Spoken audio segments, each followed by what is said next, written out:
Well, I got quite a bit going on today. Some parts of it are making me not very happy. I'll show you why in a minute.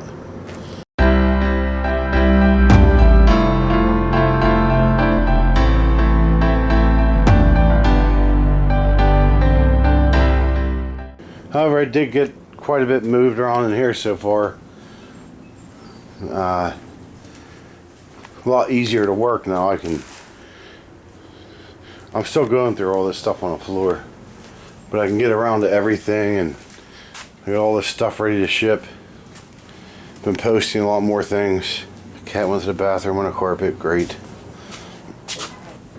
Well, I ordered what showed in the pictures, a 100-watt solar panel tri-fold. Folds in threes, easy to store, and it's 100 watt, brings in, and it came with a charge controller and a 5,000 watt inverter. This is where I'm not happy. It came today from India, first of all, so it took a while. This I ordered through Walmart. This is their tri-fold 100 watt solar panel. If this thing is 14 watts, I'd be surprised. This is tiny. There's my hand. I mean, that'll light up one solar light probably. So I figure I'll try it out anyway, because I got the monitor connected to the battery already. I'll see what it's actually bringing in. This is a charge controller. Solar charge controller.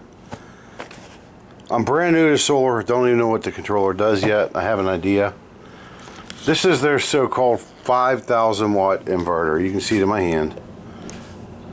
5,000. That might be a 200 watt. They are calling it... No, they're even calling it worse. They're calling it a 6,000 watt inverter. First of all, a 6,000 watt inverter would have multiple plugs on it. This has this contraption to plug into, which I guess is for multiple different countries. That's all that's on there for an output. Well, is there USB on this thing? There's the input. Nope, that's it. That's the only output on there.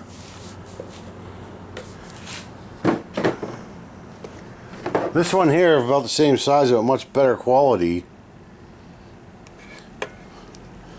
Has two receptacles on it. And I would guess this is 500 watt. Maybe 400 watt. It ran the key machine, which is 250. I don't think this plastic piece of garbage here is going to run more than a light bulb. So I'm going to figure out how this all connects. Put the solar out there and see what it's actually bringing onto this battery. Well, I put a motor load on. I put it on high. It's a Dremel.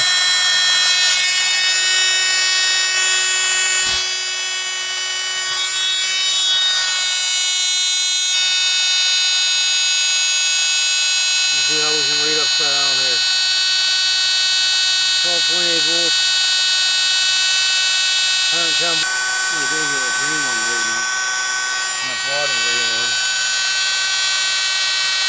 This one's saying 12.7 volts.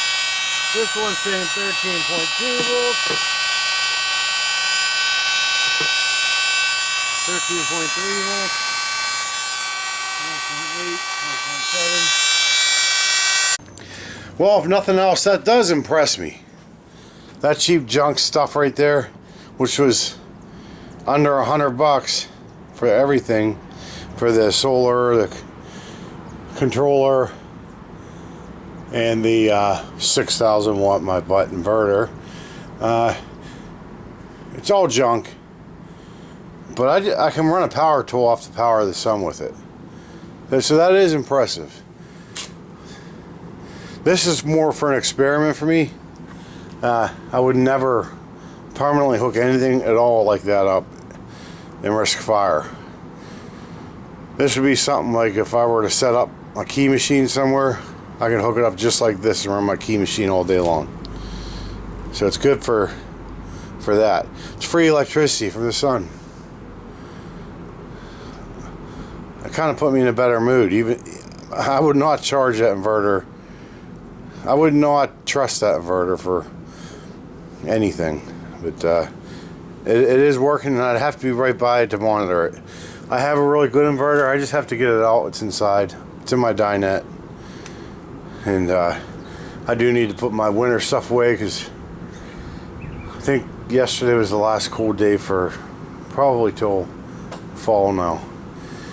So I'm going to put my winter stuff away, pull the summer stuff out, get that inverter out. I should be able to run endless stuff with that other inverter. The air conditioner on the roof, whatever I want. Well, not anything I want. I'm going to run a welder, I don't think. So I'm going to try and get this stuff all put back together where I have instructions still. That way, if I have to look at it in the future, I'll know what I'm looking at. My only other question about how this kind of system will work, I know the meters are way off from each other, so I don't even know what is in the battery. How do I know when that battery's full? Does it automatically stop charging? I don't know. Because you don't want to overcharge or undercharge those batteries. Yesterday I started working on this. I'm putting a bright LED light in the back in place of the regular interior light. But it was getting dark and I dropped a screw. A black screw, of course. It's in here somewhere. And I just stopped because I don't want to run that over with anything. And I don't think it's a magnetic screw. I think it's aluminum or something like that. Because I'll run my magnet over and see if I can find it. Okay, well, plans have changed a bit. I was going to solder that light to make it work, and I was having problems with my soldering iron, so I'm not real concerned about the fact I got 2 emergency calls. I got a lockout about 15 minutes away of a house, and then a cheap Grand Cherokee downtown Pittsburgh after that at the post office. So I'm hoping in my travels I'll pass somewhere that might have a little cheap soldering iron I can pick up and finish that light when I get back. But Mondays are typically busy with lockouts. People don't call on the weekends because they don't want to pay the extra money, so they'll wait till Monday. The guy at the post office, though, he's definitely needing me right now. It's going to be an hour till I get there. I got to call him now, so off to the first one. Yeah, what's the address? Something 13, I think.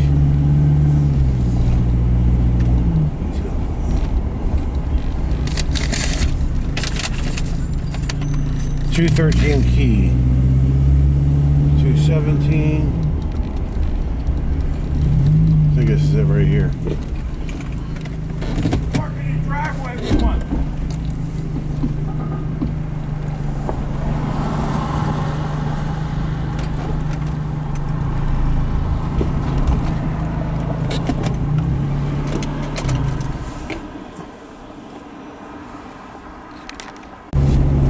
In 800 feet, turn left onto Jefferson Road. That one took a little longer than I hoped. Took about 10 minutes instead of 5. Because it was upside down, the lock was. And for some reason, turn left onto Jefferson Road, then turn right onto Stowe Drive. when I use my Lishy tool on Schleg and Quickset, and the lock's upside down, I can easily pick them the wrong way, but I can never pick them the correct way. I can pick them backwards. And when you pick a lock, next right onto Stowe Drive. if you pick it the wrong way, it doesn't open the door. So like a Schleg would have to be In half a mile, picked turn left onto Rhodey Road. clockwise, where a Quickset would have to be picked counterclockwise.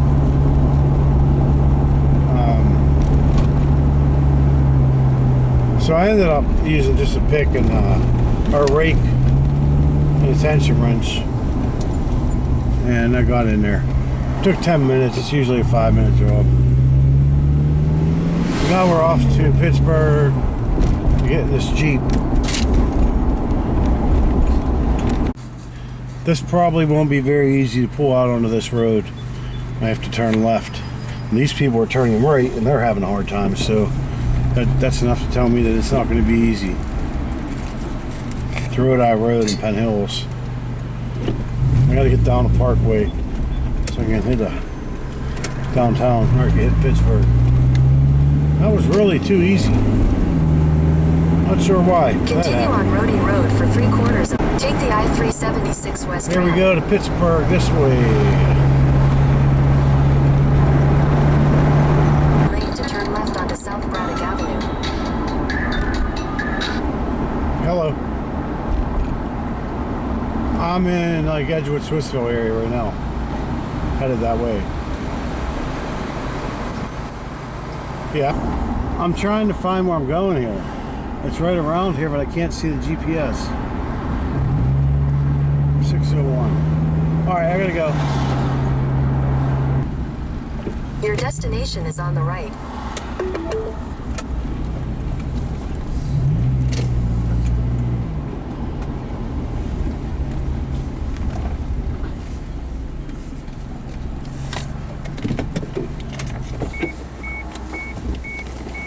Hello.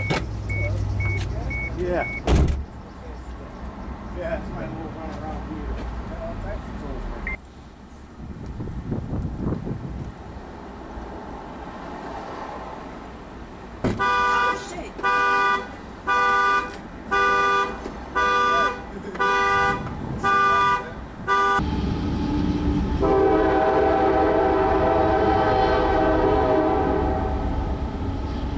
Thank you, Denny.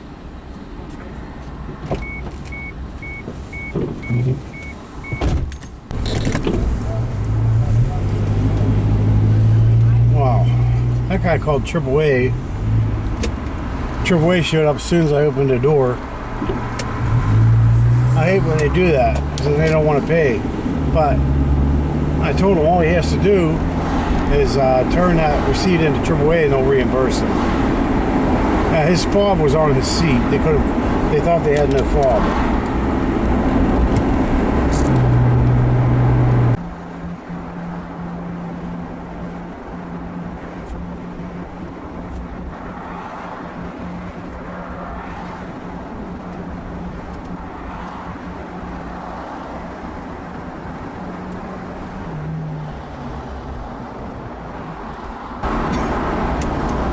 Back right out of high school in my late teens, early 20s, a friend and myself, we would drive back and forth on that highway there, the Parkway.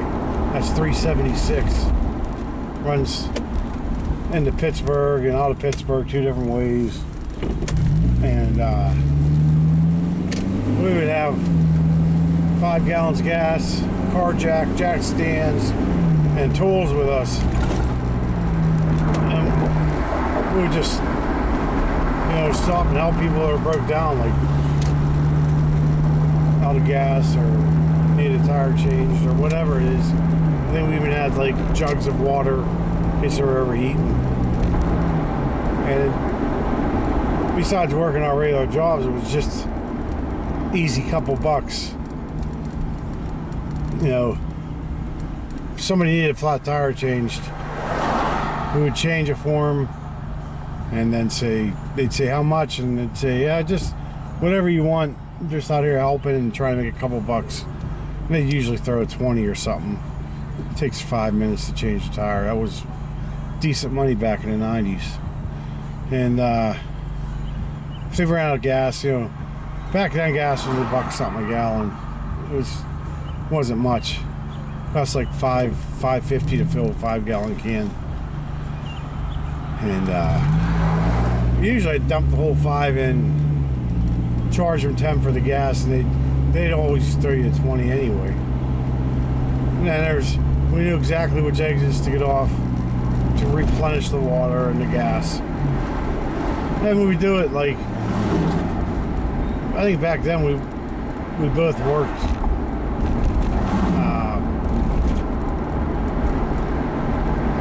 I think we worked an overnight shift. like midnight, 10 p.m. to 6 a.m., something like that, 11 to 7. And we go directly after work and catch people going into work that needed help. And then go home, go to sleep for a few hours. About 3 o'clock, head back out and do it again.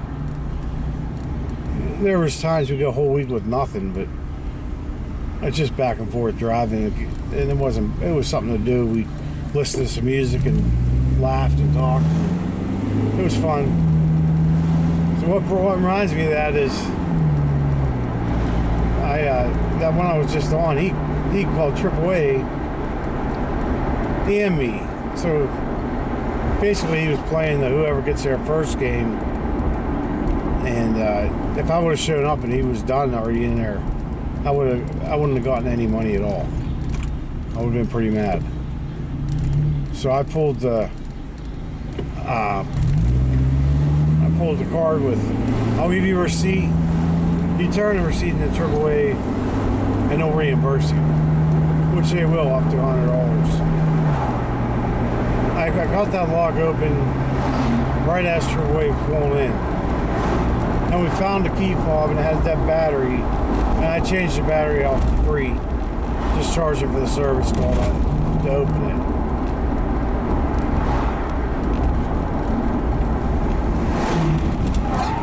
And that, between that and driving on that road, it just reminded me of those days. The good old days of no cares and no fears and making some money just to spend. My friend has a Dairy Queen right down the road here. There goes Bob Locksmith. As much as I'm not supposed to eat it, I might go and get an ice cream cone. Just say hi. I haven't seen them in about a year. They're closed in the winters, this Dairy Queen, because they're basically just cold food, ice cream and stuff, not like the hot part. They do have a little bit of fried food. They close in the winter. I'll be back. You go a little bit slower. Holy heck.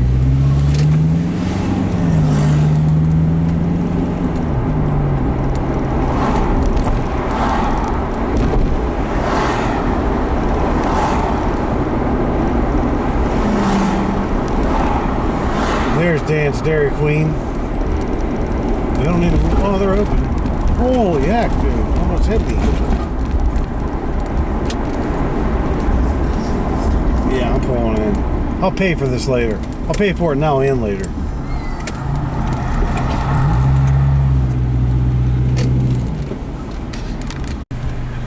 Hello. Hello. Total bill 513. Thank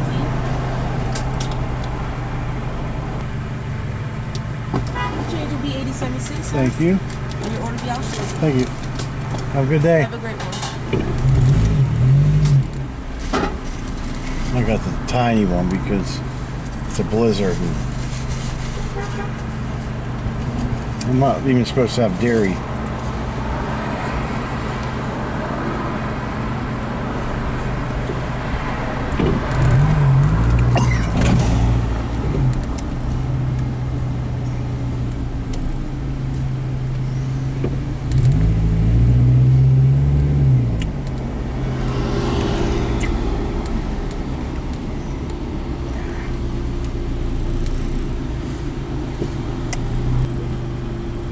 Ace Auto Wrecking has a beer truck.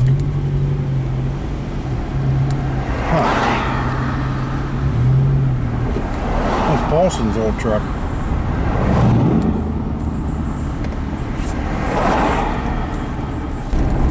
Well, I'm gonna go home, take care of some things. We'll get back to putting that light in here. Oh, I forgot to get anything solder related. Dang.